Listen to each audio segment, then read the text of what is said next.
Hey everybody, welcome Off the Rack. I'm Sal. And I'm Tiffany. This is a comic book review show where we take the books from the past week, recap them, review them, tell you what we thought about them, and then give you recommendations for comics that are coming out this week that we think you should pick up. It was a very heavy week this week, and we've been very busy, as you probably know. The holidays are coming up, and normally we allocate a certain amount of time to reading our comics. I recommended a ton. I know you did as well, but it was your birthday this weekend.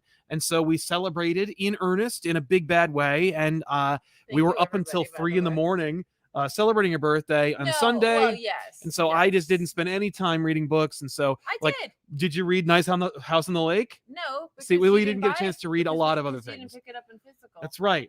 So I didn't have it. But I do have that on a pull list, so we get that in That's physical. why I didn't read it, because I want to support my local comic book store. I can't get my stupid hat to work. That's right.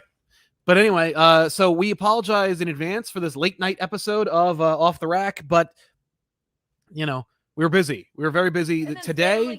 Family came by twice. And so it really it ended up just like we don't want to be the people being like, listen, you gotta go. We gotta go talk. We gotta talk about comics. I gotta go talk about comics because I really did want to go talk about comics. I did. I love this show. I love you guys watching the show.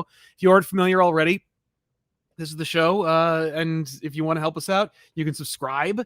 That'll help us out. We have 14,000 subs as a result of your support and everything. We hit 14K just a couple of days ago.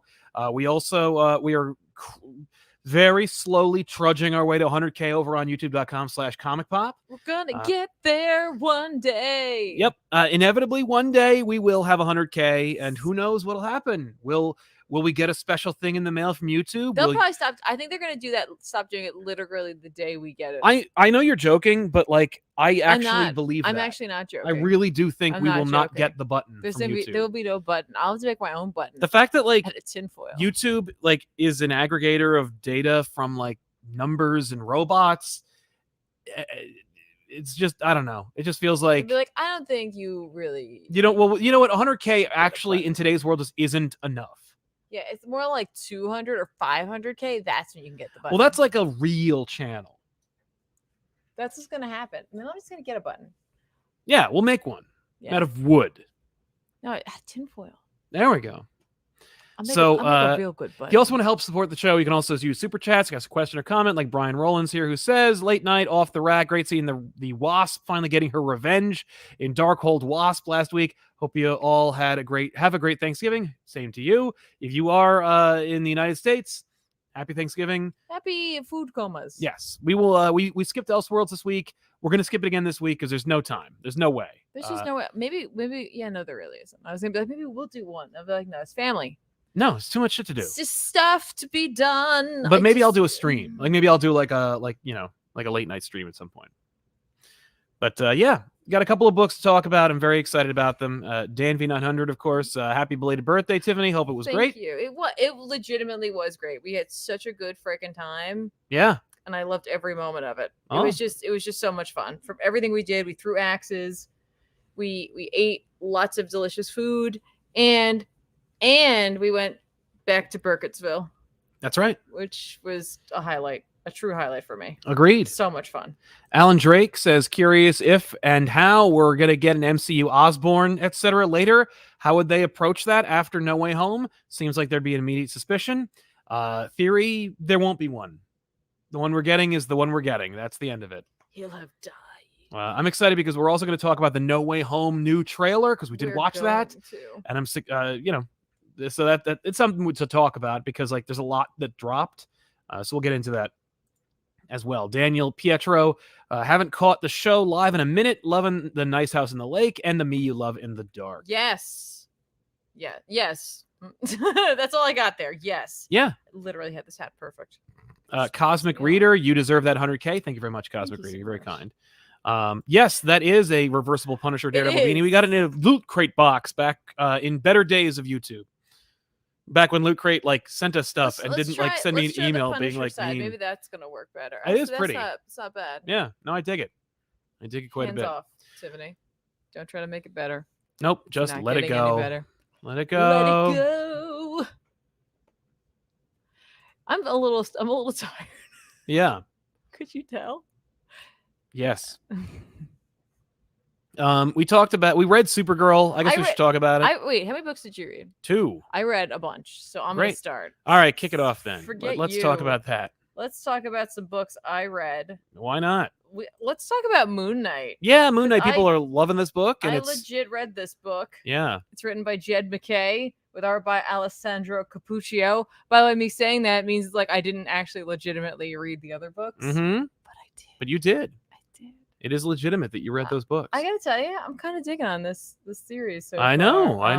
And the cover is freaking amazing. This cover is freaking amazing, and it really fits quite a bit.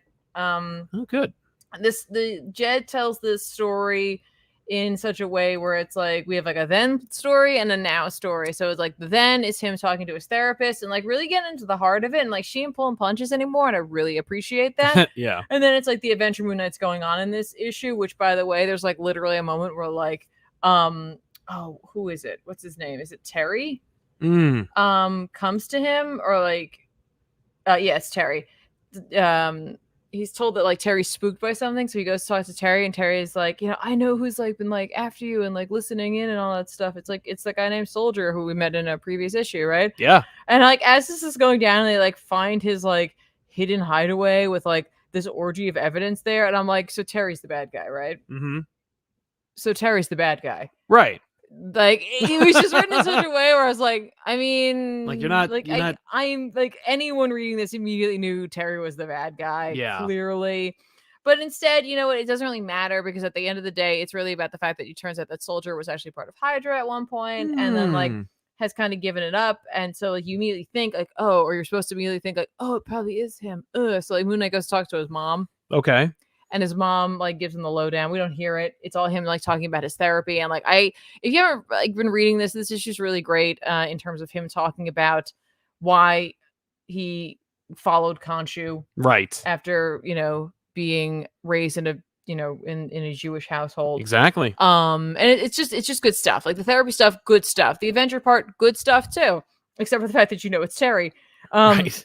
But like Moon Knight discovers that he's just like Terry's a pawn, and like he's like chained to a radiator, or there's like a bomb that's gonna go off, and like the person on the other side of the walkie-talkie or whatever is like, oh, like just show us who you really are by abandoning him because he's not worth saving. He's Hydra scum. And like Terry's like, I'm not, or Soldier's like, I'm not worth saving. Like Moonland's like, all right, I'm not gonna leave you here, and so he ends up saving him. Okay. And it's dope. And then we get the reveal of it being Terry, and I'm like, you're like, yeah. Uh-huh.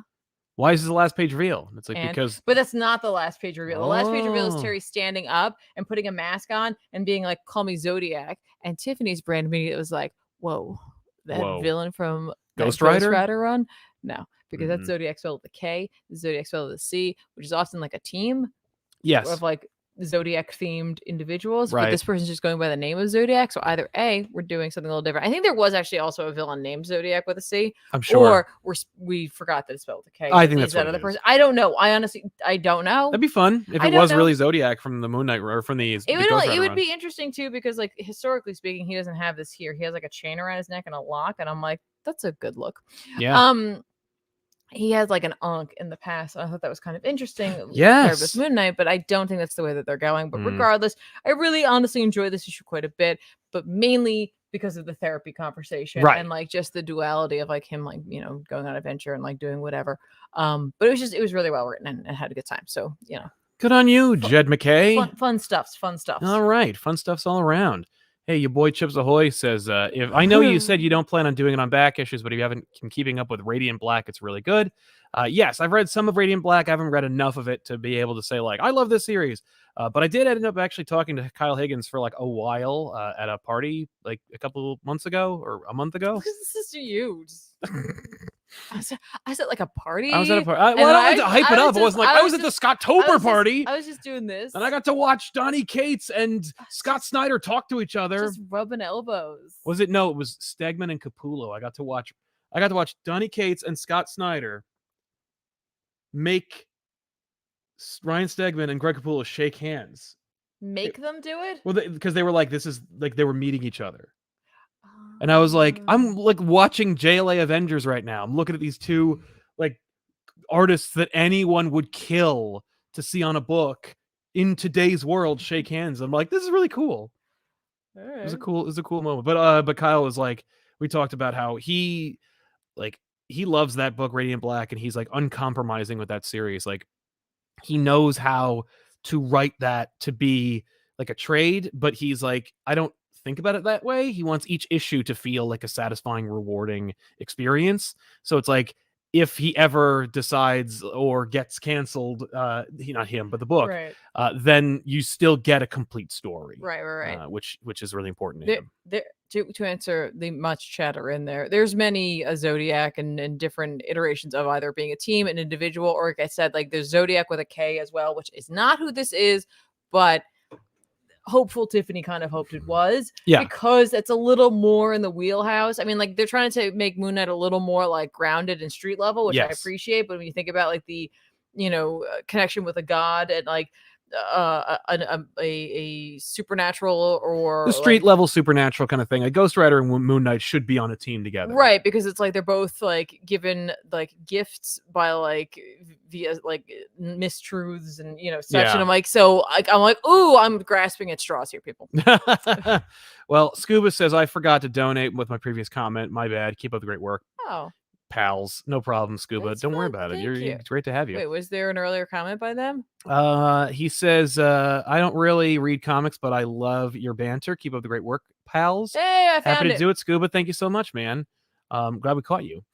So yeah, there's plenty more to talk about. I'm looking forward to it. Let's hear it. I'm gonna give a shout out to a random book I picked up actually a couple weeks ago, and I just finished reading it. Oh, great. Today. It's a Comixology original. Oh, yeah. What do you think it is? Astonishing Tales? Nah, man. By the way, it's ending, and it's a great series. So if you haven't already checked out Comixology Originals, Astonishing Tales, read it. It's great. No, I picked up The All-Nighter. The All-Nighter. The All-Nighter. I don't know that one. Written by Chip Zdarsky. With art by Jason Liu. Oh. It's the team. Now I feel like a poser. I didn't know that. It's the team behind the Eisner Award, winning team behind Afterlift. Oh. This is an interesting one, folks. I got to tell you, if you have a little extra scratch and you like Zdarsky's work and you like things that are like superhero themed, this might be for you. Listen, I'm gonna have to give away like the twist because the twist immediately is revealed, so it's really not a big deal. Zdarsky was like, "How dare you!" It's a bunch of vampires, and one of them loves superhero movies and becomes a superhero like at night. Okay. That's fun. And like there's obviously like they like people can't know about vampires, and there's people who are preventing them from like letting like like you can't let that out, that secret out, and like this kid's bored, he wants to do something more with it, so he like literally sees a mugging going down in an alleyway, takes some random laundry, ties around his face a la Daredevil, and like beats them up. Okay. And then flees. Yeah. And then he ends up like doing it more and more and getting a costume together, and there we are. So I'm like, I have to see where this series is going. The art is solid. The coloring in this book is great. Look at this like Daredevil. Oh yeah, look at that. Devilian like costume and sequence. Yeah. So it's a lot of layers to it, and you've got like the classic, like a couple little trope things where there's like a young girl, she's a vampire, but she's like 40-something years old. You know of course, what I mean? Yeah. So like she's very mature for her age. But fun. I really enjoyed this. I picked it up mainly because of that cover, because I found that cover to be so engaging. Yeah. But yeah, I just wanted to give a shout out to it that I actually got a chance to sit down and finish it up, and I enjoyed it. Nice. That's it. Nice. That's all I got. Only $3. $3. You could check it out. And you should. Yeah, and you should. Assaults says, happy to catch the show live. I remembered Sal mentioning Spider-Man Chapter 1 and decided to check it out, and it's interesting to say the least. Yeah. And then a crying emoji. Right, because it's not. It's just terrible. It's a horrible book. It's like some of John Byrne's worst work I've ever seen. Cat Lawyer will defend for treats. Says, are you planning on seeing Hitmonkey yet? I thought it was a lot of fun and love mature action animation. Hopefully we'll get a Hitmonkey run. I have not seen it. I didn't realize it was out already. I probably will not be watching it. I'm not a huge Hitmonkey fan. I just don't care. But like, I'm glad that it's there. I'm glad it's hitting I hope it's hitting the audience that it deserves, because like, I'm just getting over Cat Lawyer will defend for treats. Right? It's always good to know that you have a cat attorney in your pocket if you have the treats to back it up. That's right. That's right. Greg Koshman says, "Hey guys, first time catching you live. Thank you both for your welcome. opinions. Tiffany is the reason why I read Saga. That was Yay. a great back issues. Well, thank you so much, and get yourself ready because it's coming back in January. Damn right. Yeah. And Very all the excited. time that has passed passes in universe in that book. Yeah, so so that's what Vaughn has stated is that what he's doing. It's about that amount of time will have shifted. Yeah. So I think that's a terrible idea. time jump. Yep, I think that time jump is a horrible idea. Because here's the thing, that book will be done one day sooner than later. And when you're reading it, you'll be like, why did they do this arbitrary time jump? Maybe they'll explain it. I'm sure they will, but I'm just saying, like, they weren't planning on doing that jump. Listen. Until they were taking that hiatus. Listen. Yeah. You're just happy it's coming back. You don't care what version it is. Yeah. Okay. Also, you don't know how good it might be or not be. Okay. It might be totally amazing. Yeah, I mean, listen, I'm sure it will be amazing. I'm sorry, you're not on the Saga bandwagon. No, I'm not. Young Goku over 9000, Fear State is finally over. Feels like in this Williamson era, Batman was the one character that always sort of stuck. Very curious what's next. No Joker. Well, we'll see, man. I will say that I did get a chance to read, not the book, but I read some of the Batman Secret Files, The Gardener #1. And this is the last of the James Tynion IV characters he invented, and it's just a big dumb joke at this point. I'm just so sick of these goddamn new characters and how like backpattingly self-congratulatory these self-flagellating people are. Like, oh yeah, we did it. We did another home run. I'm sure somebody liked it. I'm sure they did. No. And the funny thing is, if the Gardener had been the character that James Tynion IV had created this year, maybe it would have been a really cool idea. If Ghostmaker was so the Gardener is retconned to be a person who like was a lover of Pamela Isley during her period between when she was a doctor and when she became Poison Ivy. It's just like, okay, enough's enough. There's nothing to do with the Gardener's like persuasion or design. Honestly, the design is like, who cares? She rolls in like she's Amanda Waller with plants, and it's just like, give me a goddamn break at this point. It's enough. Enough's enough. It's better. I didn't read it. I can't. No, comment. it's just like she shows up at the end of the freaking Fear State thing, and she's like, "Yo, Batman, here's what's going on." And Batman's like, "What's your story?" And I'm like, "Who gives a shit, Batman? Don't ask." Like, Batman would be like, "Oh my god, not another one. I'm going to New York. Screw this." Just like, wow. And it's amazing because like we're in this really weird like recyclable period of comic books. Not like the books themselves being recyclable, but rather like there's a new hotness in town. I'm the sheriff around these parts, and I'm going to dictate what's happening with the line. And then I leave the company, and then the company does their efforts to make it so I never existed. Well, we'll see. Maybe So I don't. We'll see what happens. I mean, like James is a big friend. He's a good friend of Joshua Williamson, Scott Snyder, like everyone who's involved at DC. So like they don't have it's not like when Bendis left Marvel and they were like, don't use any Bendis characters anymore. But like that's what they do. They like reflexively don't use the characters of people's who like are original that like who leave the company. Right. So I'm wondering how many of these characters will be insisted upon with James not being there to like shepherd them or insist upon them. Sure. Probably very few. Just like, oh. I honestly, and the Gardener, by the way, I've seen like this character was created like a year ago. Yeah. It's just that like we finally got like an origin for them, and I was like, oh yeah, like it came up today. I'm like, oh yeah. I remember seeing the character at least like in name, right, at some point. The Gardener. It's like the Boulder. The Boulder. Transact guy, just moved to the U.S. to start my PhD in physics. Big thanks to you for helping with the transition. Well, welcome. Good luck with that. That is nothing. It's no easy thing. That's it. That's what I was trying to say. But like I said, yep, no brain. Dan V900. I may have missed you two talking about it before, but when it comes to Comixology Originals, did you either of you read Clear by Snyder and Banipal? Yes, I read Clear. It's good. It's actually, I think, the best of the Snyder Scott Tober books. Though I have not read Night of the Ghoul, but I did like I had access to it like months ago. But you know, good use of the word ghoul. No, I liked Clear a lot. The Man of Polar art's great, but like the premise is just, it's one of those things where they talk about how like there's a book, like there are books made for this time period, and like Clear is one of those books. It's Blade Runner meets like Dixon Hill meets like the metaverse. So it's Okay. like, oh, okay, it's a really cool idea. Algie, try helping us out. Thank you very much, Algie. Really appreciate it, man. So what else we got? I did read Darkhold Wasp. Yay! This week. Good.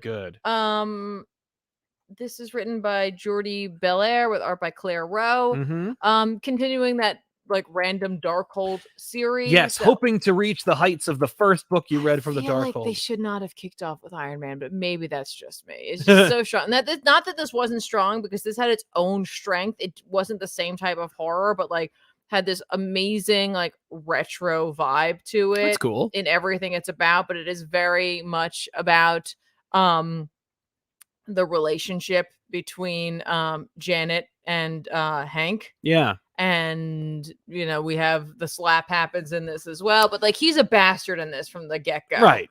So it's like this is a different place. This is a different like he's not misunderstood. He's no. He's definitely very much like a he's just a dick. Right. And you know, Janet at one point runs into Kang, and they have like a very brief conversation that kind of sticks with her. And we just watch Janet questioning everything that she has going on in her life right now, until we get to the end where we see like the dark path that she went down. And it's the last few pages are really well like done. The whole thing is very well done and great looking, but those last few pages I was like, yeah, that's pretty dope, right? I think I liked this slightly more than the Blade one, but I still like the Iron Man one the best. Oh, like, sure. So far that has been like my best, like my favorite, but like I like that kind of horror as well.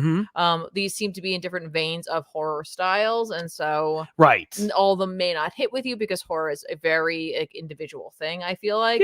But I still enjoyed it, and like I said, like the art, I would like to see more from this artist. Again, just because of that like kind of like retro looking that's style really to it. Yeah, I like it. Like even with the superhero stuff, right? Like just old but new. Yeah, that's fun. Looks cool. Yeah, old but refined. Old but refined. I like it. That's nice. Yes. What else we got? I also read Shang-Chi. Yes, I was hoping so. When I saw it on the list, I was like, oh man, did you read Shang-Chi? I sure did, and it's still great. I just really love this book. It's Yang, man. Jinlin Yang like knows what they're doing and delivers. It's just like so well written. I like the art like has been great. Yes. And it continues to be incredible. Like it's just getting better and better, and I don't know, man. Like it's just such a fun book, and I haven't Marina. You've been sleeping on it. Like we're at like issue 6 now, so a trade's got to be on the horizon. Oh yeah, this should be the trade actually. Yeah, 6. If you're like waiting, like, it shouldn't be though because of where this ends. Oh, then maybe it won't be. But like, it's just fun. You're just having a good time. Other characters are in it, you know. Like, you know, we get Thor in this one. We also get like there's just. Like Iron Man. Yeah, well, it's just really like fun little panels like this. They're not like big splash panels. No, but it's like, here's the universe. Right. But I love the way it looks. I love this like moment because it's like the like Iron Man, Cap, Spider-Man, Mr. Fantastic. We've seen them in the past books. They come back. Wolverine's also in the past ones, but he's not part of their little cabal. But like a cosmic cube is missing. And so they go to get it because they're like, Shang took it. Yeah. And Spider-Man's there to be like, maybe it's a mistake. Maybe it's a mistake. We don't know. Right. We don't know. It all goes awry. A fight breaks out, and like Shang's side is winning. And so that's when Iron Man calls him Thor. And Shang's brother goes and runs off and gets the sword that he said his father had created, which could like harness the power of thunder as well. And so he takes that and like he like transforms basically, and they have this big epic brawl. Right, because it's like not that I don't think Shang-Chi couldn't maybe take on Thor, but it's like it helps. Yeah, he'd need an advantage. It helps a little, so they have like a really dope fight, and there's this really fun little moment where like Iron Man, Cap, and Spider-Man are watching it, and like you know, like Iron Man's like, oh, he's holding his own, and like Cap's like against Thor, and Spider-Man just goes, good for him. Oh, I'm like, that's nice. Yeah. the end of the day, there's the reveal of where the cosmic cube is, and then it puts Shang in a very uncomfortable position where he kind of has to make a choice. And so we see the ramifications of that, and get an idea of where this series might go with the return of a character from Shang's past, and we'll see where it goes. I'm not going to ruin it for you at all, but like this book has just gotten better with every issue, in my opinion. Fair. Like it's just the writing's just great. The story's like really well paced, because at first it seems like it's just gonna be one of those books where just like slamming Marvel characters in it to get you to buy it, but then it turns out they're all there for like a reason, because like Young is just doing a really great job of like obviously taking something of a mandate where there must have been like try to get some of the other characters in there and like making something out of it a little bigger. It's nice. And then the art, like I said, has just gotten incrementally better. I always love looking at this book because it gives you that like still superhero feel without making it like cookie cutter. Yeah. So like it's just a delight. Like this book. Yay. Just highly recommend. More. Please make more. We'll buy for sure. But yeah, good. Cool. Good stuff. Good stuff. Yeah. I read Dark Ages #3. Chance, this so is from Tom Taylor and Iban Coelho. Dark Ages, of course, is the Tom Taylor deceased / Arkham whatever the hell what is that? Injustice universe. It's an alternate Marvel universe where the lights go out and everyone's got to kind of like band together and make a fun kind of like LARPing universe. Spider-Man's the main narrator of it, so it's got my buck. The last story, Mystique impersonated Captain America and lured Tony Stark into the clutches of Apocalypse, who is trying to turn the lights back on, or at the very least take control of the Earth itself. And he's brainwashed a number of other prominent big brains in the Marvel Universe, including Reed Richards. In this story, this issue in particular, the heroes put it together, and they send Quicksilver to reconnoiter, and they take over his mind because Purple Man is in the employ of Apocalypse, and so they send Quicksilver back and like basically just redirect and point him at them. Quicksilver wrecks everybody for about 1 second before Jean Grey is able to turn him off. But unfortunately, in that time, Johnny Storm, the Human Torch, is a casualty. And it sends Sue Storm over the edge, and it's a really cool fight and a really great expression of character. Once again, Tom Taylor gets these characters. He likes these characters. He doesn't kill them for fun. He doesn't kill them for shock value. He does it either because he loves those characters and he wants to see a really cool scene of characters like giving their final heroic moment, or to service the story and the narrative that he's constructing, and this does both. And Dark Ages continues to be just like a fun, joyful read, set in a different universe that is very similar to the one but with the stakes of an alternate universe, which means that anything can happen. Plus characters are married and adults or have children, and anything can happen, and we're just focusing on these heroes just being fun and heroes. And I think we talked about the Tom Taylor thing before, the idea that like people really want to see Tom Taylor like on Justice League or a Batman book, and it's like this is the kind of fun you can have with Tom Taylor where the stakes are relatively low because it's in another universe, but as a result he can infuse like the genuine character that you would expect into a book that you would hope to see in a mainstream title in the regular continuity, but instead is able to do whatever he wants because like it's not technically canon. But you do get to see what he's doing with like Superman, for example. Yeah, and maybe that's why, for me at least, his like brief Hellblazer like Black Label book didn't really hit for me. Also, it wasn't great. No, that book was not very good. But the other one, the Cy Spurrier book, was excellent. And so if you're looking for some Hellblazer, read Cy Spurrier's if Hellblazer. You want something modern. Yeah, modern yet excellent. Yes, for sure. And a fair portrayal of the character. But in Dark Ages, good stuff. And you get to see Apocalypse, like be Apocalypse, be manipulative, but also like have a lair with other heroes and villains. And the last page reveal is that we're not done with these characters, and we're not done like having big surprises with fun fan favorite moments. So you should check out this issue if you want to see some stuff. But again, if you're looking for like symbiotes and stuff, you'll have to wait until the next issue. I guess we don't have to question what he doing.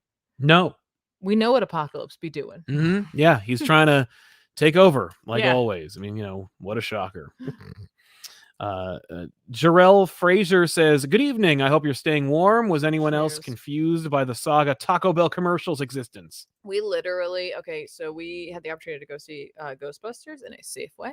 But we went to there was a sub place nearby. And so Yes. we decided to go grab a couple sandwiches beforehand to eat, and then we'd go to see the movie, right? And they had a TV in there, and as we were waiting, I heard I had seen something my phone tried to push a notification to me about Taco Bell in a commercial, but I didn't look at it. I was like, "Get it! You don't know me, phone. You don't know me." So I didn't look at it. Turns out I should have looked at it.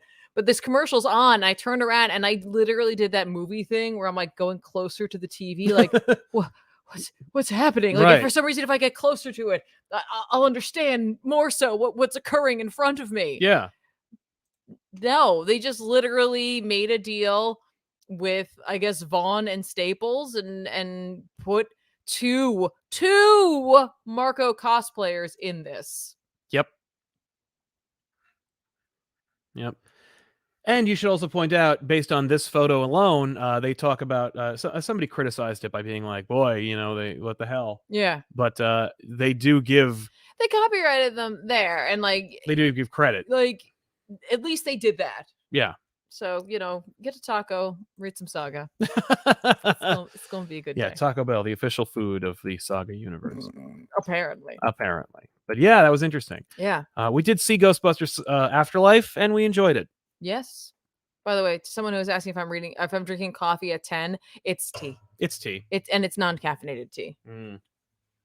There you have it. I am having caffeine, but it doesn't affect me. But I just want it to be warm. Yeah. That's really just what I'm doing. Should I talk about Sword number 10? I think you should, because you read that book and people are anticipating your opinions about it. So why not? I read Sword number 10 because I like Sword. This is written by Al Ewing with art by Jacopo Camagni. Not thrilled about that cover, but I gotta be honest with you. I gotta be honest with you. I'm not thrilled about the art throughout this entire book. Sometimes I'm when they're drawing, when he's drawing Storm, they're having a great time. It's clear the love of Storm. Yeah. And so you get these panels of her, doing being Storm, calling down the lightning, doing weather, just yeah, it's great. That's a great cover, or that's a great image, and just gorgeous, right? And I'm just yeah, and when they're not drawing Storm, they couldn't care less. When they're not drawing Storm, you get panels like this with Cable, and I'm like, what is this position? Why is his head so small? I don't know what's happening. Anyway, what I do know is happening in this book, or in this issue, is that it's very much about WizKid. WizKid is completely narrating this, and it's all there's an opening sequence, and I really appreciated it, right? Because Takashi is, he's got the ability to kind of build any sort of tech. Yeah. Right. And he is also paralyzed. He had I think he says he had a T11 injury. Okay. And as a person who can get around no problem, right? Obviously sometimes we all have those kinds of thoughts, what would that be like, right? And I gotta tell you, I feel like they did a good job of really making me think on that again, because I see him waking up and just a little bit of his routine in the morning, right? Just the effort it takes. Yeah, the effort, and he talks about having the hover chair and how it's very Xavier mutant tech shaped and all that stuff, but also talks about the fact that he's he has dyslexia. And as someone who not diagnosed, but clearly suffers the tiniest little bit with certain things where it's just really an inconvenience and not an actual problem necessarily for me. But I was oh, wow, that's you got a lot going on here, but you do have this incredible ability to do all this tech stuff. But growing up, because he had this severe dyslexic issue going on, that he had to convince people that he was smart, because he couldn't do the test part of it, but could do build things. Yeah. So we got that going on, right? Then he's got the Krakoan side of it, where it's they give him medicine. You could just make it so he doesn't. Well, they give him medicine to deal with the dyslexia, so that helps him. But people look at him on Krakoa, why are you still paralyzed? Right? Why didn't they fix you? Why didn't you just die and just get back? Yeah. And he's because I don't want to do that. So it's I really appreciated this insight to this because as we found out in the last issue, WizKid is the mole who's feeding Gyrick information. Right. And like he's very high on himself. He's just Yeah. like, does that make me sound like I have an ego? Like, maybe. Yeah. Whatever. I don't really care. There's a lot of like fighting going on here. There's like WizKid talking, like executing his plan, which is to like short out communication so they can't talk to Brand, and then like go to where Cable is and like take Cable out of the equation. Okay. Right? Cable is old man Cable, so immediately he's like trying to like, he knows something's up. Yeah. And so he's like trying to use like guilt or whatever to like test him to see what he does. You know, he uses his abilities in order to take over Cable's arm to like knock him down for a second. Then like he ends up taking him out, right? Okay. Meanwhile, the Lethal Legion that was sent there to like go after Xandra, who had shown up as on a diplomatic mission from the Shi'ar Empire. They deal with them, but it turns out that the actual like first Lethal Legion that showed up was just like there to get a location lock onto where to send the next sets of them. Yeah. So we're going to be dealing with that. But at the end of this, like WizKid's like initial or his mission was to make the peak fall. Okay. And so he does. Oh no. Like he blows it up and like it's like crumbling and like Gyrick's like, cool, you did it. Like I didn't think you'd actually do it. I thought you'd like betray me, but you actually did it. But I'm gonna betray you. Yeah, right. And so like in WizKid this whole time's like, you know, like he's trying to figure me out. They're always trying to figure me out. So I give him the answer that he wants to hear because like I don't want him to be able to figure me out, that kind of thing, right? And then he's sitting there, and all of a sudden you see these like white and like green bubbles because he's like, listen, he's like, yes, like I did betray them, but like Triple Agent unlocked. This is all Brand's plan. Oh, I was like, of course it is. Of course it is. There's no way Abigail Brand didn't make this happen, right? Because he's like, yeah. Like, you think I'm going to betray these people? Right. Like, their medicine, like, keeps it so that I don't have dyslexia. And, like, if something happens and to one me, day I could can always come just back. Right. And, like, I am, like, a second in command on, like, a huge space station at, like, just 18 years old. Right. You think they're going to give me this sort of opportunity? Like, screw you, yeah, right? Yeah, totally. And so, like, we see this communication earlier where it's like Brand's like morning routine where like she has like breakfast, which involves like all this coffee and like does all these things, right? And then all of a sudden she goes missing and you're like, what did he do to her, right? Well, basically they're using like tech to like telepathically talk to one another. Okay. And like that he's got to play along and like let them like scan him and do whatever. And like we just won't bring anything else in, but you got to like get into Gyrick's operation, right? And like we see his like a close-up of his face and there's something really teeny tiny next to him. And then we zoom in and it's Abigail Brand with pin particles or something. Right, like she's like, you she's know, like, right, she's like, you know, let's be humble, like after all, like it wasn't a mutant who invented pin particle technology. She's just super tiny. And I'm like, that's awesome. All right, yep, I'm in. Because like when I first found out that it was WizKid, I was like really disappointed. I was like, oh, all right, fine. Yeah. How did she not know that? Oh, right. Because she did know it. She did. That's awesome. Because she did. Because she's like just playing like fifth dimensional checkers or chess. Yeah. They're over there like playing with sticks in the sand. At least I am. I don't know. Cosmic Reader says, wow, someone at Taco Bell is a big fan of Saga. I hope so. Ruben Gonzalez just moved back to New York, but here's a little something for your awesome content. Well, thank you so much. Welcome back. Welcome back, Ruben. Not that we're from New York, but we're close enough. We're basically siblings. Enzo Padilla says, hey guys, love the show. Just wanted to know your thoughts on Taylor's Nightwing and Inferno so far. Have a good one. Dick is the best Robin. Tim is the best Robin, but Dick is the close second. Robin. No, you're right. You're absolutely right. But Enzo. Nightwing is great. It's continuing to be good. It's a Fear State tie-in right now, but Taylor's doing the best he can with what he has.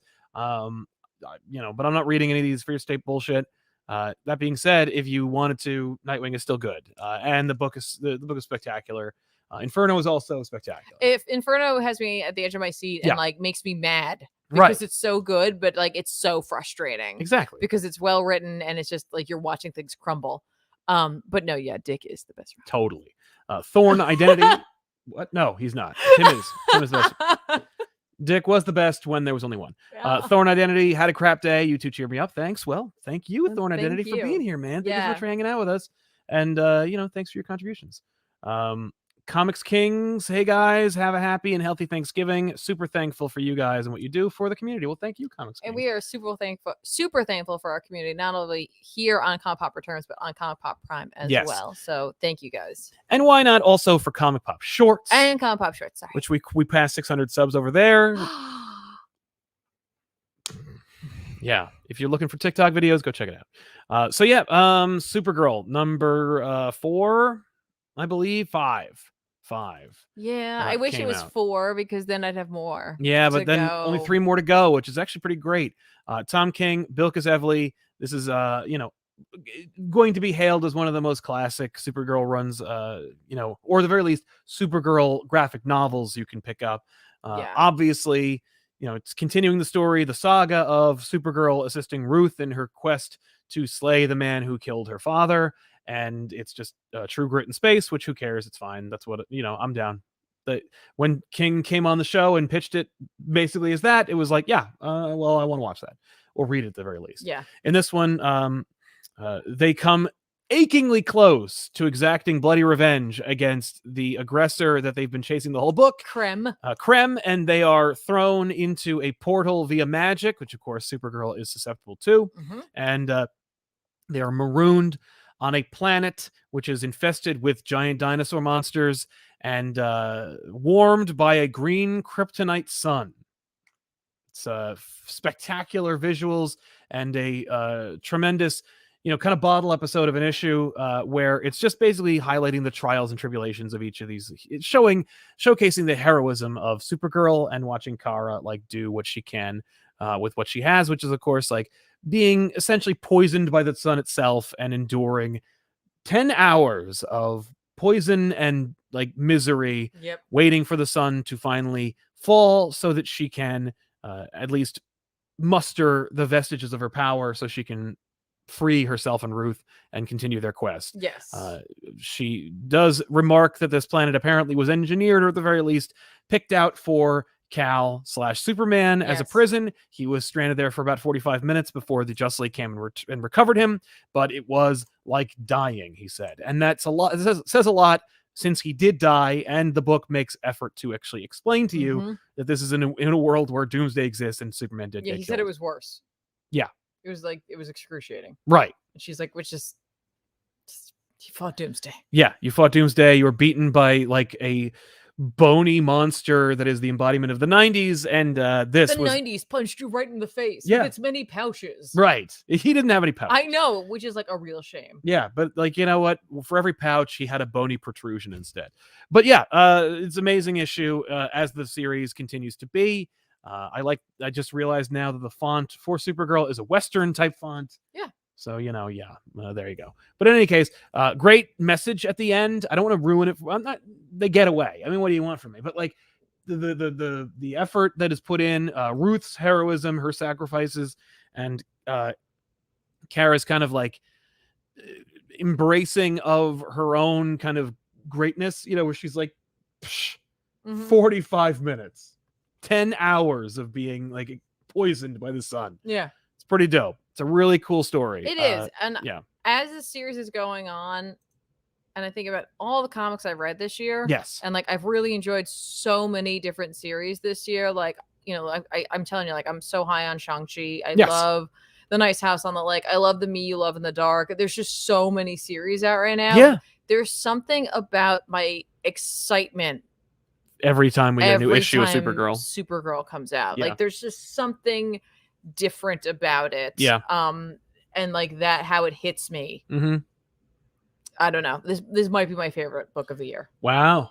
High praise from Tiffany. And I will say, and it has nothing really to do with magic.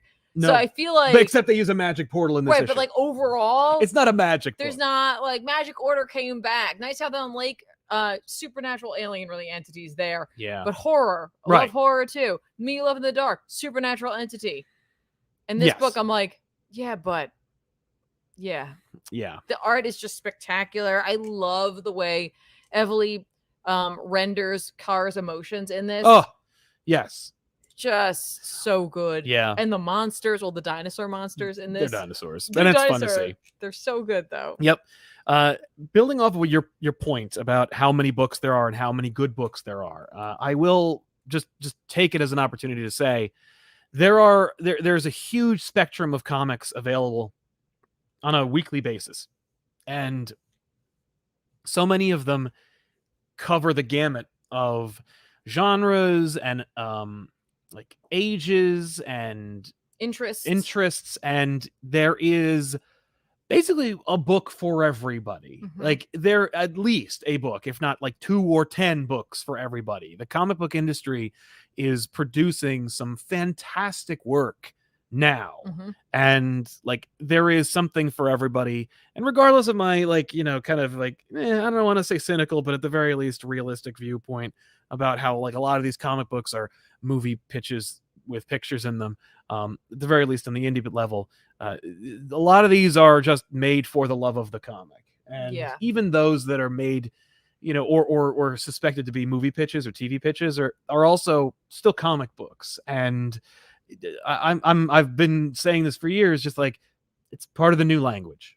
Like if you're making an independent comic book, you're probably also going to try and get it picked up by a series, because like it will open doors for you. You can become a producer, you could write more work, and like no one who loves comics and loves comic book creators wants to see a comic book writer they love like succumb to poverty or like or have to give up their work to do something else that like maybe has health insurance. So you know what, it could be worse. It could be much worse for, you know, than seeing your favorite independent comic books become TV shows. But the point being, there's a comic for everybody out here. And you know, like if you love new characters and Batman and seeing the Bat family expand beyond the reaches of space itself, you know, there it is, right? But if you like Batman as it is, boom, Batman book. And not just Batman. If you like classic 80s, like kind of old school stuff, there's Last Ronin. If you like really like kind of hoity sci-fi, you know, realistic, you know, Stephen King-y stuff, there's Primordial. There's enough books out there. If you like classic 90s Spawn, I read King Spawn #4. It's just Spawn. Is it really? It's just Spawn. Like it's a Spawn. It feels the most like Spawn 87. Like it just feels like a Spawn comic book, but with like a kind of driving force. Yeah. And the sky's the limit. You know, you wouldn't be able to get things like The Me You Love in the Dark or The Nice House on the Lake or Supergirl 20 years ago. No, for sure. And like, it seems like it's overwhelming sometimes. Of course. And it is. Like, it's even overwhelming for me. Like, there's definitely books I would like to check out because like right now, like Jon Stewart's like one of the main Green Lanterns. And I just have not had a chance to really check out Green Lantern. And like I saw it come up this week and I was like, it was on my list. I'm like 8 books behind, but you know what? Like it's only 8 books. I can do 8 books. Yeah. I can do 8 books, especially with the holidays coming. I can do 8 books. Totally. What I recommend, if you don't already do this, like even in your phone, just make a little list of like just some things that it's like, I want to make sure I read these sometime, right? Like don't look at it as like, oh my gosh, this is like overwhelming. Right. Like, it's fun. It's supposed to be fun. It's not work. But like you will forget things over time. Like easily. If you don't like make a notation someplace, you're gonna forget about them because there's just so much out there. But that doesn't mean that you shouldn't sample whatever you can of it. Totally. Because you don't know. Yeah. It's like Shang-Chi. Why'd I pick it up? Because I knew there was a movie coming out and it was a new #1. I was like, let me at least check it out a little bit. Yeah, because we do a show about comics. But then it became a book you love. It. Yeah. Freaking love it. Like Supergirl, like why'd I pick this up? Because I like Bill Evely and I like many Tom King stories. Yes. But really it was because I was like, I really love her work and I don't get to see it an awful lot. And like again, has turned out to be one of my favorite books. Yeah, absolutely. Your favorite cat lawyer is back, who says, looking forward to Devil's Reign. That's the new Chip Zdarsky Marvel event, but was disappointed to see Ben Reilly in the promos instead of Peter. Ben's okay, but feels narratively unsatisfying. There's no friggin' way that it was written with Ben. The fact is, they changed gears. They made it Ben. That was an amazing decision. I'm sure that Zdarsky knew, because he's a big wheel down at the Cracker Factory, that Ben was going to take over. But I'll bet he wrote it with Pete in mind, because narratively he's been setting that up.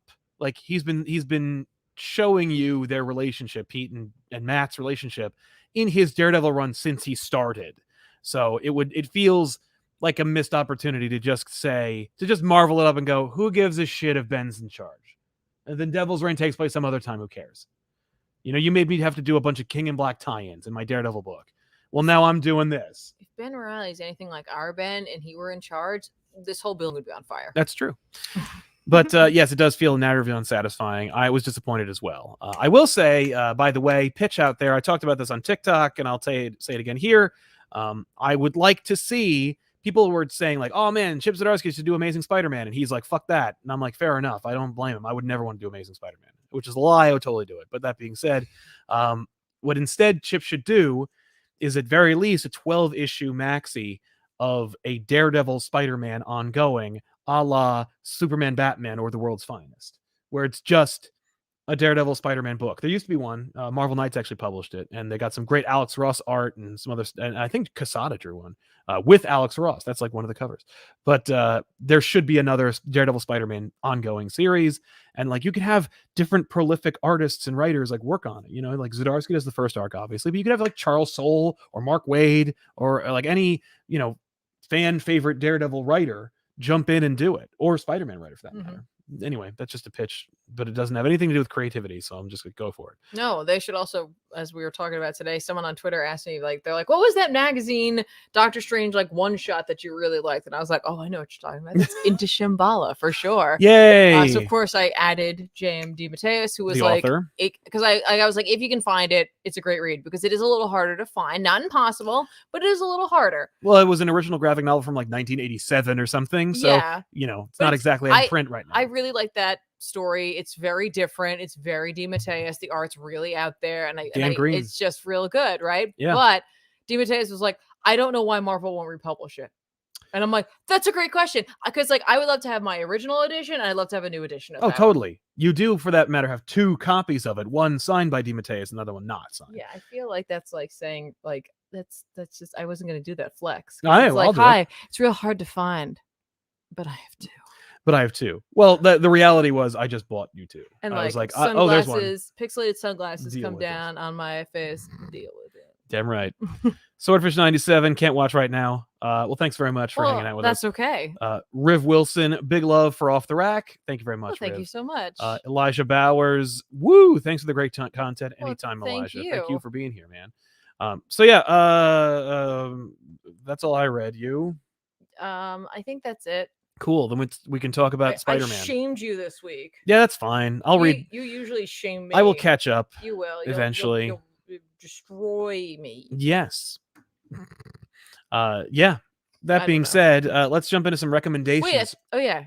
I was like, and then we'll talk about the thing. And then we'll talk about the trailer. Okay, yeah. Sorry. Did you just say that? No. Okay. Okay. So Amazing Spider-Man 79 comes out. I think I'm off this ride. I just can't anymore.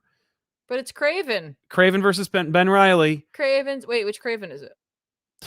Which Craven do you think it is? It better be that clone thing. Well, I hope it is, because like I don't know. I mean, like, listen, Craven's dead, but now there's a clone that looks and acts just like real Craven. Right. Craven's back. Well, he's always been around. This clone was running around as Craven. Who knows? Yeah. I will say the only thing that's making me kind of like excited is that they're crediting Patrick Gleason on story along with Kelly Thompson and Zeb Wells and Scylla Dimmitt. I don't know who the hell wrote this thing. Well, we're gonna have to find out. But I really don't like any of the stuff that's been happening over the last 2 issues. So I'm like, yeah. I think it's not them. Go down. It's Ziglar. Oh. I don't know who that is, and I can't recommend this book. Still give it a shot, Well, I'll read it. We'll see what happens. Okay.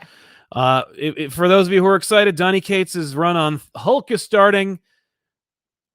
So Hulk #1 comes out with Ryan Ottley drawing it. We'll see how long he lasts on this. Okay. DC versus Vampires #2 is coming out. I can't believe you're recommending this. Why not? I don't know. Well, this will be the big, like, make it or break it for me. Okay. But DC versus Vampires. Why not? Harbinger #2 comes out from Valiant. This is from Jackson Lansing and Colin Kelly and Robbie Rodriguez. I enjoyed the first issue enough. I'm like, hey, I'm going to read the next one. We'll see how it goes. Nice. It's pretty cool. What else we got? X-Men #5. Yay! X-Men #5. Jerry Duggan, Javier Pina. Just check it out. Right. I like this. I like this team. I like this X-Men team. Yes. Quite a bit. Dope. Task Force Z, I'm going to give you another shot. I won't. I will. I'll give you another shot. Give it a try. I liked DC versus Vampires more. Yeah. But I'll give this at least one more This shot. is in continuity. Because Mr. Bloom's in it. I know, but he's a joke in it, though. I know. Meh. Feh, you might say. But I'm going to give it a shot. Yeah. The weirdest. You know, I said my favorite book might be Supergirl. The weird. Tiffany did read Darkhold Wasp, and she already talked about it. Feel free to go back and check it out. I have sass. Batman Reptilian #6 is coming out. The weirdest book I've read all year. Yes. There are weirder books out there for sure. This book baffles me. Batman Reptilian #6, 32 pages, $5, no ads, Garth Ennis, Liam Sharp. The book is over after this. This is it. I am. So obviously we're not shooting off our back issues this week over on youtube.com/ComicPop, but we are shooting the following week. So, but you won't miss you won't notice. We'll just do this one for Christmas because no one asked for it, and it's literally probably the worst gift I could give. Well, we are recording the next episode of Back Issues in 2 weeks, so that gives you plenty of time for you to bone up on your Batman Reptilian, because that's what we're shooting next. Hey Garth, let me reach out to you and get like a real idea as to where did this book come from? Yeah, we should just ask, because this is just such a like. It's not like there's like a couple of things where I'm like, how? Where did this little spark come from? Right. Where did the spark come from? DC offered me a whole bunch of money and to do a Batman book, so I said sure. And so what I did was I did the comic book equivalent for drawing a penis on your face. That's what his answer was. I think I wanted to like give him a high five. I feel like that's the closest thing to a real answer you're gonna get. So yeah, that's coming out. And then also The Death of Doctor Strange #3. How was 2? That we talked about this. You read it and we reviewed it on the show. But like 2. You weren't sure, right? It's like we're gonna see.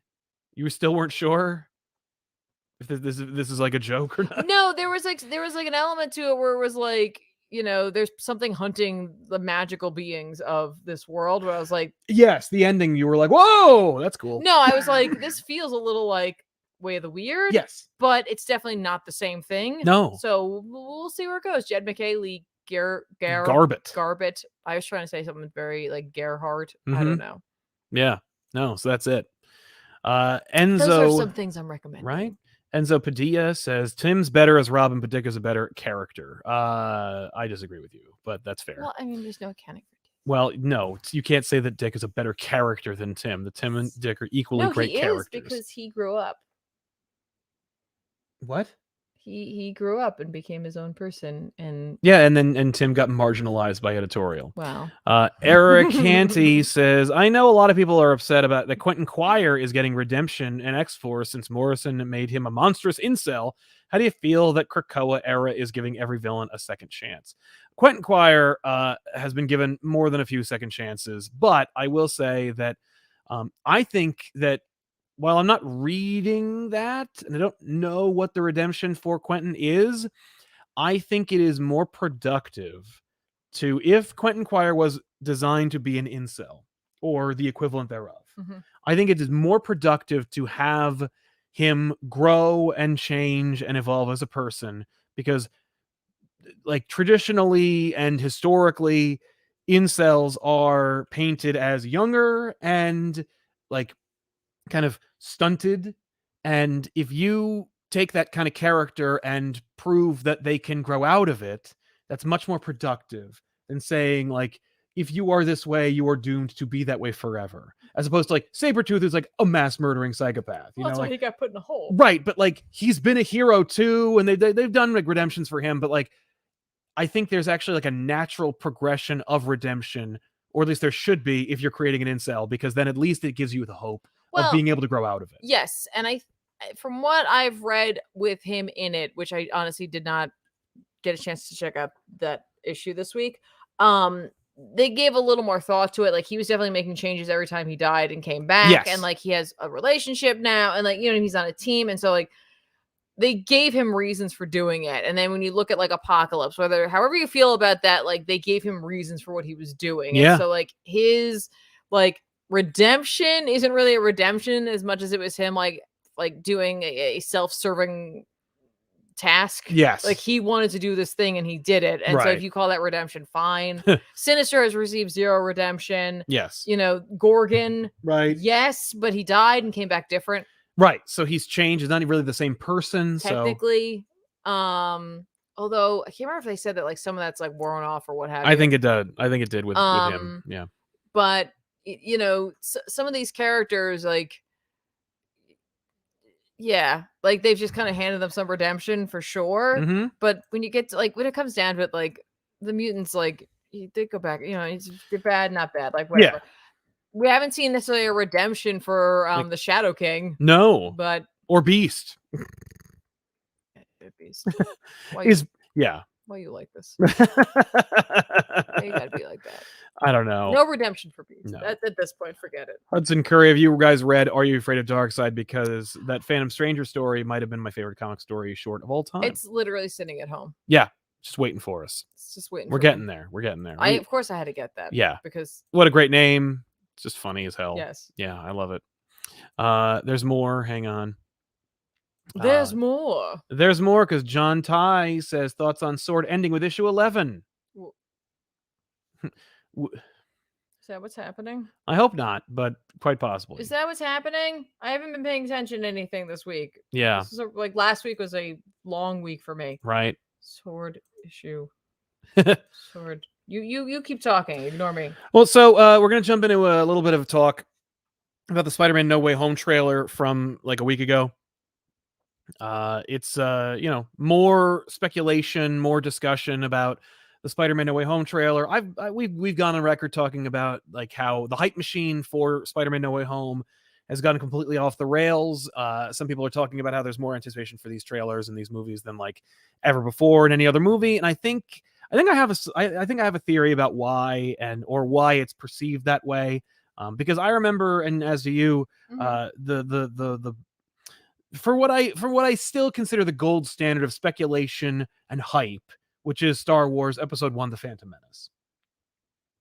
Like the trailer for that movie, how like in the fledgling days of the internet, people were desperately looking like to watch that over and over and over again. People were buying tickets for movies that they weren't even going to go see just to see the trailer itself. You know, like people imagine, you know, like the No Way Home trailers viewed like, you know, 10 million times. Imagine people literally paying money to see a trailer. Plus, you know, Star Wars being absent from the public consciousness for like 20 years. You know, there's a lot of neat like stuff associated with that. I think that the reason why there's so much hype around this phenomenon is because of the gap year known as 2020. And just this dearth of big Endgame-esque announcements and hype. The fact that also we crested after Endgame, we got like this conclusion of like what is essentially considered to be like a 10-year long, you know, phenomenon / arc, and people are hungry for the next thing, as is the case with any kind of like consumable entertainment, you know, just based on Game of Thrones or any other kind of like streamable entertainment. So I can imagine the people who are accustomed to the hype surrounding Endgame and Marvel, you know, coming to a conclusion. A lot of people were not ready for it to be over, or they're looking for the next thing. And combined with spending a year not getting movies and not getting new stuff and just desperately clinging to some kind of like thing to be excited about, Spider-Man is. And what crystallized it for me was somebody making a fan poster where they're like, what people's expectations of No Way Home is. And it's just this poster of like Spider-Man in the front and like every character in movies ever in the background. Like Iron Man and Jaws and Godzilla and like just everything. And I'm like, right, because they want this experience to be this kind of like, here's what you've been hoping for. Because No Way Home is de facto like it's a third Spider-Man movie. Tom Holland's teasing it as maybe his last one, which is, I think, total horseshit, you know, but like there's a lot of hype, a lot of bullshit. And we're dealing with movie studios, which are like run by monsters, and they're like happy to stoke the flames or encourage people to freak out, or, you know, maybe even deliberately leak trailers or information themselves. Like so they're not immune to, if not like against the idea of artificially manufacturing hype themselves because of the year when nobody made any money. So I feel like, you know, if this is just think about the hype that surrounded Far From Home. I feel like it should be the exact same thing, despite the fact that like there's speculation / pretty much certainty that like Tobey Maguire is going to come back, which like, yay, I guess. But that being said, there's also a movie they made, which is a narrative story that was constructed by a million people and is a miracle that it happened at all. So here it is. But anyway, that's why I think like there's so much hype. It's just because I think people are just like hyper sensitive to and desperate for something to be hyped about, as opposed to it being like just the best Spider-Man movie ever made. You know what I mean? Right. So that's, I think, where we are. But that's just to talk about like the trailer metatextually. We're going to talk about metatextual. It's metatextual, but we'll talk about that in a minute. By the way, did Sword get canceled? So I see that there's a couple articles, a Bleeding Cool article. Bleeding Cool, they're a bastion of integrity. Back in October, and the issue is that like there's no solicitations for them in January, which isn't really anything for Sword or Excalibur. Yeah. And like the names of like the issue. The Final Frontier ? For Sword, and it being 32 pages, possibly there, and then Excalibur, Otherworld Falls could possibly be the end as well. Yeah. Which just indicates to me that Hickman's exit has spelled certain doom. Yeah. Because, like, for me, I'm like, yes. Could Excalibur come to a close? Yeah. Sure. They could absolutely do that. They could cancel the book, absolutely. Well, no, because they've had a long run. Yes. This would be, like, issue 25 or 26. 26, like, they've had quite the run, right? Sword would be at 11. Yeah. Not as much of a run. Plus, like, it's less. That means that it's been out for less than a year. Yes, and also tied in to too many tie-in events. Right. So it never really got like 12 issues. Yeah. Which that to me says more like they were just like, all right, well, after Inferno, we got to relaunch this whole thing. Yeah. Sounds about right. But we'll see. Mm-hmm. We'll see. Because like some things are like getting like, like Marauders getting an annual. Mm-hmm. Some things will maybe relaunched. Yeah. I don't know. Here's the thing. Mm-hmm.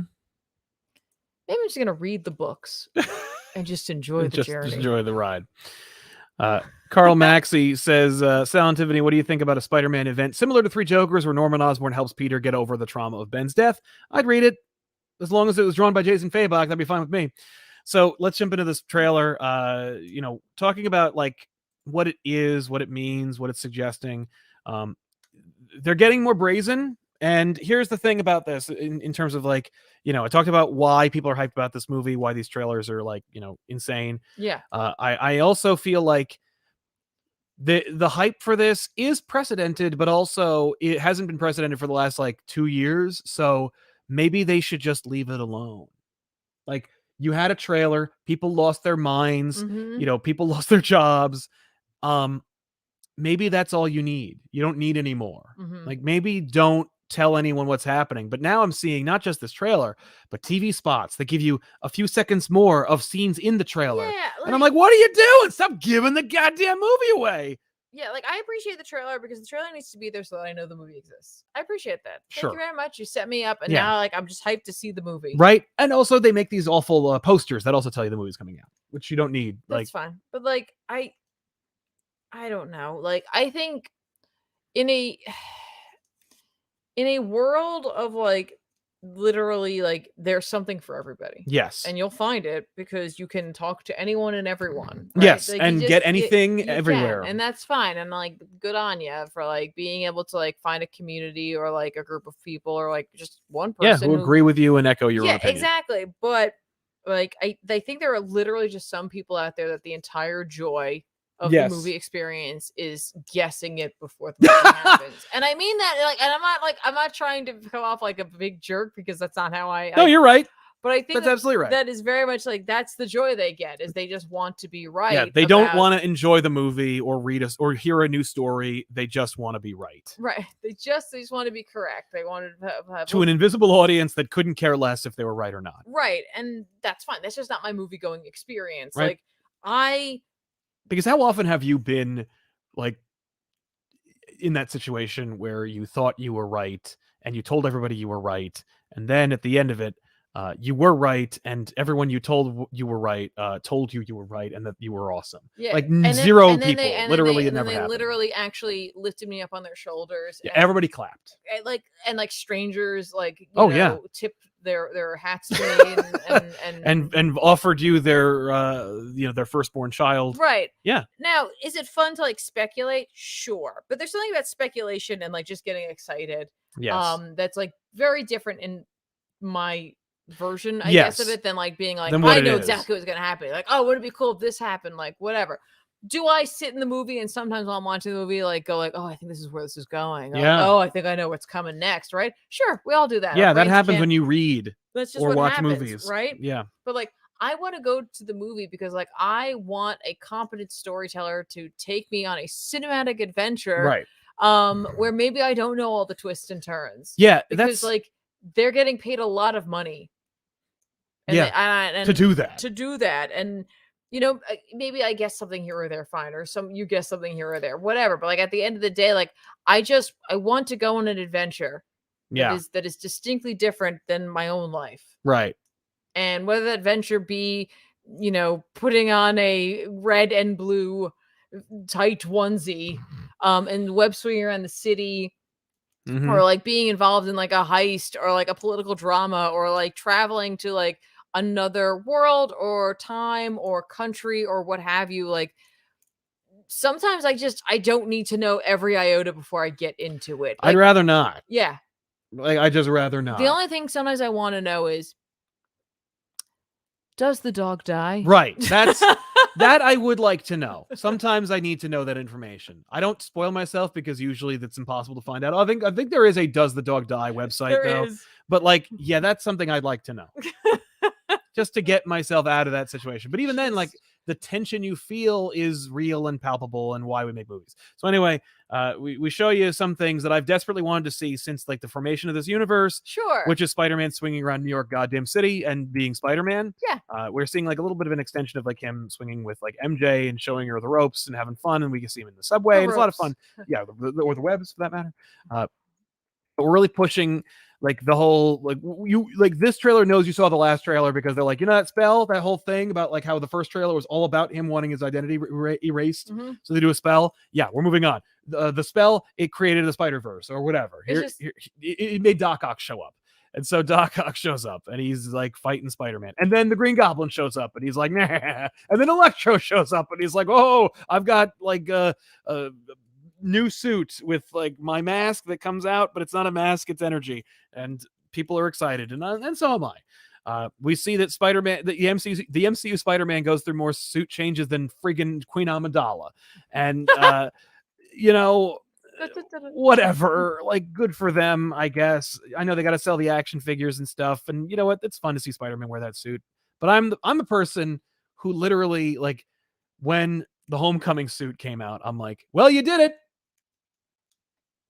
I'm good now. Yeah. And they keep changing it. I'm like, stop going back. Like, just give me the Homecoming suit again. No. I just want the little red fat spider on the back with the stumpy legs. And they're like, yeah, we did that. No, but like, that's what I want to see. Yeah, but you got it. It's over. Right, but not every Spider-Man issue has a different costume in it. But anyway, there's also some speculation that we'll have on this, I'm sure. You know, Doc Ock, Alfred Molina from Spider-Man 2 fights Tom Holland Spider-Man, and his arms are the same as they were in the last movie until they're not, and they get like some red and gold Iron Man-y looks. You had a great theory, which I don't think is the fact, unfortunately, which is that like the longer they stay here, the universe morphs around them to make it so they are here. That's just what I usually go to, is that I'm like, yes, right, like, oh, Doc Ock is here for too long, so like his arms go from being like invented by him to being invented by Stark. And you know, he's got a whole origin. Yeah, he was a disgruntled like villain from Tony Stark's blah blah blah blah, but no, he's stealing the nanotech from Tom's suit, which I think is cool, because like I think that they've gotten the idea that like most people are kind of done with that Iron Spider suit, and so they're like, here's an in-canon way to get rid of it and not have to explain where it went, because it's like nanotech and it's like you could hide it in your thumbnail, like who cares. Yeah, now it's like Doc Ock takes it and also allows him to have arms that can be broken but repaired, you know, because like if let's say 3 Spider-Man pulled his arms out, he'd just be done.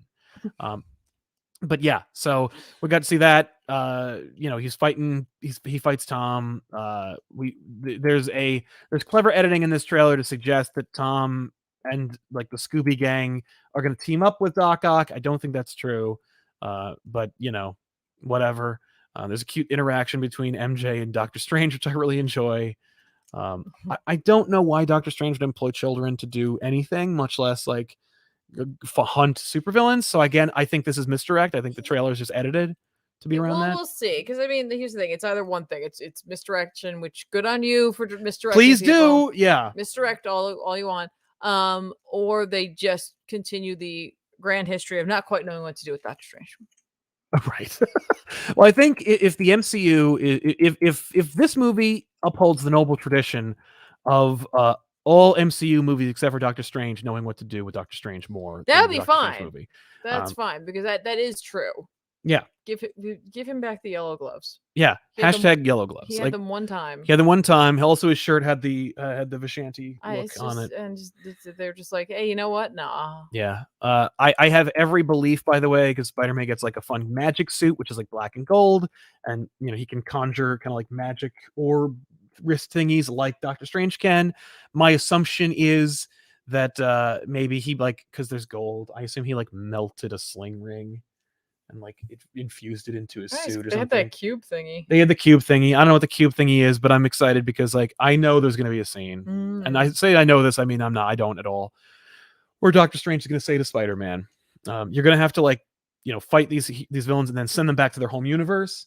And you're going to have to conjure the magic using the symbol. And I hope you can be able to do this. And Spider-Man's going to go, yeah, I think I can manage. I think we're going to get that moment where the two of them do this, and it's going to be really cute. That'd be nice. I think so. Obviously, also the twist is that some of them all died while fighting Spider-Man, and so the implication of the trailer is that MCU Spider-Man has a fundamental problem sending people to die, and so that becomes a point of contention between him and Doctor Strange. I'm a fan of that idea. I like the idea of we've established that with this Spider-Man when he fought Vulture, and Quentin for that matter, where he's I will. It's not enough for me to let you perform a noble sacrifice. I'm going to do whatever I can to save you. Yeah. But life is important. I like that a lot. Also, I remember hearing some kind of spoiler about the Statue of Liberty being reconstructed to have a shield.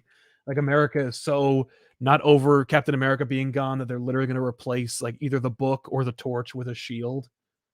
So that's where the climax takes place in a big fight on the Statue of Liberty, which brings to another meta point that I really like, which is, hey, this is a Spider-Man movie that might take place all in New York. That'd be fun.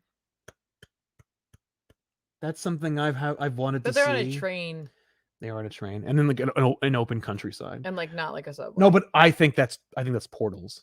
That could be I portals. think that I think there's going to be a Doctor Strange Spider-Man fight that'll be 5 minutes or less, in which they're going to jump through portals and end up in fun little Easter egg locations, but the whole thing. I think this is their way of being here's Spider-Man in New York. We're going to put two other Spider-Man in this movie, probably only at the climax for about 2.5 minutes. I guess we'll see. But we'll see. I have no idea. We get some fun monologues from Green Goblin. I know a lot of people were talking about how people are man, this Spider-Man is not prepared for Green Goblin. And I'm he has instant kill on his suit, right? He killed a lot of monsters and stuff. I think he could deal with a 65-year-old man who thinks he's a goblin. Yeah. But he went up against Thanos.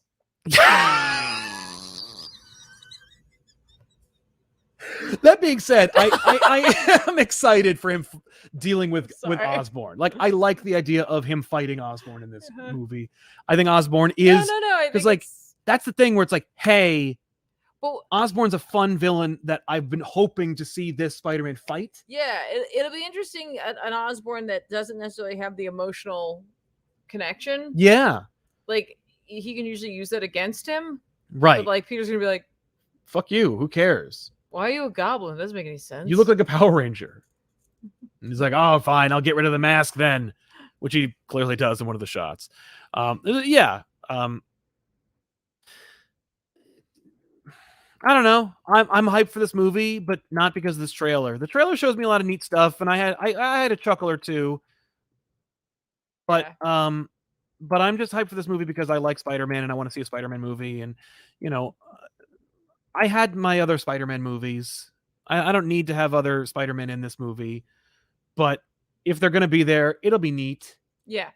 You know, it'll be fun. And I love Andrew Garfield as Spider-Man. So I'd love to see him Spider-Man. Yeah, again, talk about like a guy who just every person who seems to play Spider-Man, well, at least the last two. I can't say for sure. I don't know enough. Tobey Maguire hated being Spider-Man, and he would the only reason why he'd be Spider-Man now is if they paid him a dump truck of money. Well, okay. So like Andrew Garfield and Tom Holland. Tom Holland just seem to love. Yeah, they seem to like the character and they seem to like playing. They just want to I get to be Spider-Man. That's cool. Yeah.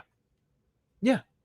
I don't know. So, I mean, you know, I'm excited, you know, and as much as I like don't agree with the hype machine, I'm excited to see like some cameos, you know, like if Daredevil is in this movie as Matt Murdock, as an attorney who defends him for the equivalent of 3 minutes, I'm fine with that. Number one, I want Charlie Cox Daredevil in the MCU. Yes. Number two, I really like Daredevil and Spider-Man teaming up. Even if Daredevil doesn't appear, it's fun to have that like implication in the future. And number three, it hurts nobody to have there being a lawyer and have it be Matt Murdock. Right. Like that's not necessary. It's fan service, but it also works in conjunction with the movie. It is really funny though that like clearly Happy's there. Right. So like you'd think that like, you know, Pepper would know about this and like get one of like their high powered. They'd have to go with Matt Murdock. Right. I'm free. Yeah, I'm free. I get paid in chickens and you know, peanut butter sandwiches. You mean to tell me the Potts estate did not help them with like one of their high priced Stark lawyers? But I like that idea because I love and I'll bet they even like kind of hand wavy it in a thing where they open it and it's like the Potts like, I got to turn my back on you. No, I don't know if you killed anybody. No, I think it would just be like he probably approached them. Oh, you mean Daredevil does? Yeah. Matt. Yeah. And you know, Aunt May's like, I don't have a lot, so yes. Yes. Okay, come on. Yeah. Maybe she'll make a wheat cake or two. It'd be nice. I'd be okay with that. Yeah. Jameson's in this movie. That's exciting. Yeah. Especially because it gives J.K. Simmons an opportunity to play a different kind of J. Jonah Jameson. I love J. Jonah Jameson. I love J.K. Simmons Jameson. I feel like he's in a weird place in Spider-Man 3. I don't like that one as much as I like the first two. But I'm excited to see like this version of Jameson. It's neat. What I would like to see, and not honestly, because I want this to be a real movie. Yes. But like I kind of want that, you know, the end of Spider-Verse and also the meme of the two Spider-Men. Yes. But pointing. It's two different Jamesons. Get me pictures of Spider-Man. You get me pictures of Spider-Man. Pictures? What year is this? Get me video of Spider-Man. Yeah, that'd be fine. I take that. I don't really want. I don't really want that. No. I just kind of want that as like an online Easter egg. Yes. Do you think that Daredevil is in this movie? Yes or no? You asked me this before. I don't know. No, She-Hulk. We talked about She-Hulk. Oh, right. Is Daredevil in Spider-Man No Way Home? Yes or no? I say yes. I want yes, but I feel like no. Okay. Will Andrew Garfield and Tobey Maguire come back to be Spider-Man in this movie? I think yes. I think yes. Will at the end in a post-credit scene the Fantastic Four show up?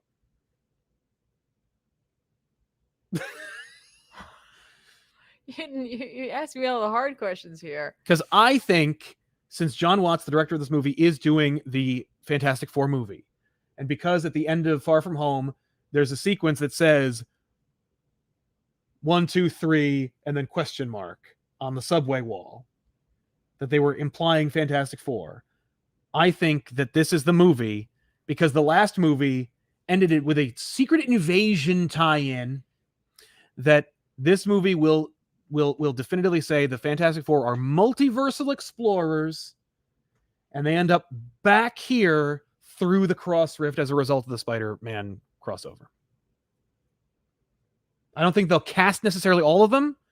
I think it'll be either like a ship or one person, but I think they're coming through this. Okay, what if instead, to tie it in, but we don't actually get a Fantastic Four reference necessarily? We don't get the Fantastic Four actors in it. It's like Sword, because obviously Sword exists. Yep. And they get like a blip. Yeah. And they're like, what the hell is that? And they're like, I'll be honest with you, it looks like a surfboard. Right. Oh, that'd be fine with me. 100%. I'm okay with Silver Surfer. But yeah. Anyway, that's it. Oh, any Doctor Strange hopes in this one? I just hope that like he's like fun and responsible, like that, like we solidify him more as like the role he's supposed to be in, because he's been playing fast and loose depending on what movie we're in, because there's almost no real consistency across his appearances and things. It's true, yeah. But like with at least him having direct interaction in the Avengers movies with Peter, hopefully like can tether to that, keep it going in that capacity. But like it feels like Wong is more in charge than Strange is. And like, listen, that's fine. Like all power to him. Like I love the guy who plays Wong. I think he does such a good job. Yes. His name is Wong. Yeah. It's Benedict Wong, I think. But you know, I wish they could just get a firm grasp on where they would like to take Doctor Strange. Yeah. I don't think we're gonna get that there, no, but you're getting another Spider-Man, or you're getting another Doctor Strange movie where he gets to do that. Hopefully they just have some fun. Yeah. I think it'd be kind of fun and poetic if the Fantastic Four showed up in this, since Spider-Man's first issue had the Fantastic Four in it. That it's like they get to do that. Yeah. There are 5 members of the Sinister Six in this movie. They are not necessarily all members of the Sinister Six, but Doc Ock, Green Goblin, Sandman, Lizard, and Electro are in this movie, as according to this trailer. Yeah. Is Venom the 6th member of the Sinister Six, or will Venom show up in this movie? I made a joke about that. Will Venom be in the movie? I say 100% yes, Venom's in this movie. Whether it's a post-credit scene or an actual scene in the movie, I'm not calling that, but I'm saying Venom's in the movie. Yeah, I could see them doing that, at least as a post-credits or like something. Yeah. I don't know. Yeah. I think yeah. So I'm saying yes to Daredevil, the Fantastic Four, all 3 Spider-Men. You're saying yes to Venom. it all? Yeah. I think they're desperate. I think this is the first movie in I think this is the first movie in 2021 to make $1 billion. Here's what sucks, folks. Why can't we just get Kraven as the villain? I don't know why. I really want a whole movie with him. No, I want him the Spider-Man. Yeah. That's what I want. I want Spider-Man versus Kraven. That's what I would like. You know who should be the last of the 6? Morbius. Oh, no. I was going to say... Absolutely not. The Rhino. The Rhino! Yeah, Paul Giamatti's Rhino. Paul Giamatti's Rhino. It's me! That's way too many. Yeah, I guess, yeah, because no, that'd be 3 from from both franchises, but not Mysterio. I'm thinking Mysterio should be the it'd be amazing if it was Keaton. It was it was Vulture. And he's like, what are you doing? This is insane. You people are crazy. Yeah. Look at you. Yeah. It'd be great. I'll take it all. I'll take it all and infinitely more. I think these people have I think they have a good grasp on what this is, despite like how ridiculous it is and how all over the place it seems. Yeah. So I think this trailer is kind of like all over the place, but I also I appreciate the level of, kind of like protection and weirdness that's going on. Mm-hmm. It's exciting. It's an exciting time. I forgot about Scorpion. Scorpion? I don't think so. Gargan. I think Gargan is a throwaway character. Ouch. I'm sorry. I don't think they're going to hinge it on that. Who's the actor who plays Scorpion? They're not going to put his name on the marquee. You know what I mean? Like, he's an actor. He's been in things. Yeah. But he's not like a Jake Gyllenhaal or a Michael Keaton. Right, but like he could just show up. He can show up, yeah. But like, he's expensive. Because if you're going to make him Scorpion, you got to make him look like Scorpion. He's not just going to be a dude with a gun and a scorpion tattoo. It's got to be a scorpion. If you're going to spend Scorpion money, you got to have like a bigger, more like asses in seats named actor to play the Scorpion. Maybe it'll be the Red Ghost. And then I'll leave the theater. There we go. Yeah. Now who should play the Red Ghost? I'm thinking Bill Murray. Oh my God, no. But have you met my army of loyal super apes? Voiced by Adam Sandler. I have to go. We have to end this show. Let's go. Thanks a lot for watching, everybody. We'll see you guys next week with an all-new episode of Off the Rack. Will we? Next Monday. I'm doing a lot of stuff. There's a lot going on. But listen, before you go, don't forget to subscribe and watch us elsewhere. What are you doing? Are you twitching? Yeah, at least tomorrow. All right, so go to twitch.tv/ComicPop and watch. It's gonna be later. I have to go to the dentist again. I'm gonna be more numb than I was last time. All right, uncomfortably numb. I'm uncomfortably numb, like actual water falling out of my mouth. Yeah, numb. You want to show up for that? It's gonna be a good look. It's gonna be a good show. So check it out. All right, everybody. Thanks a lot for watching. We'll see you guys next time with an all new episode Off the Rack. And don't forget to keep reading your comics because that's bye.